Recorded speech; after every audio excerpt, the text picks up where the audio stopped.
we've learned from the few mistakes and the gaps that arose in the first phase. We are better prepared than before. So number one, I want to assure the farmers, kama tulinjaribu within 1 year na tumefanya hiyo kazi, this time round the distribution of fertilizer will be better. We have adequate supply of fertilizer, and we only tell you, do your main business, which is kwenda kwa shamba, weka fertilizer, palilia, tuvune, tumekuletea dryer, masto iko. So hakuna mkulima anapaswa kuwa na wasiwasi, sababu pande yetu ya serikali tunafanya yale yanapaswa kufanyika. Kwa hivyo hapa mambo ya mafuta ama shinda hapana, haiko. So utaamua unataka kuweka kwa sima, unataka kuweka distro, kuendeza na tractor ingi change yenyewe, mambo ni yako.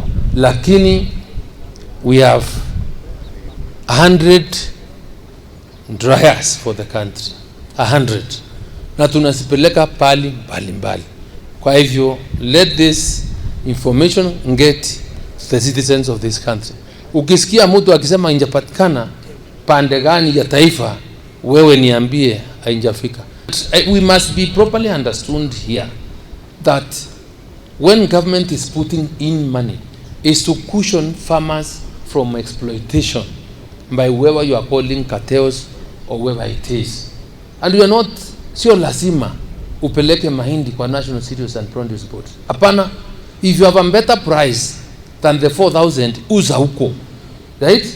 Uza wapi? Huko. There are very many private sector players, the millers wako na watu wengine.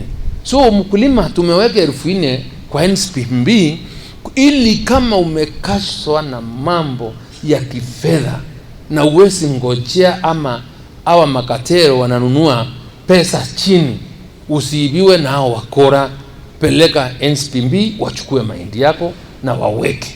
Hiyo ndio sababu ya kuweka. Lakini ukipata bei 4,500 ama 5,000, kwa nini upeleke NSPB?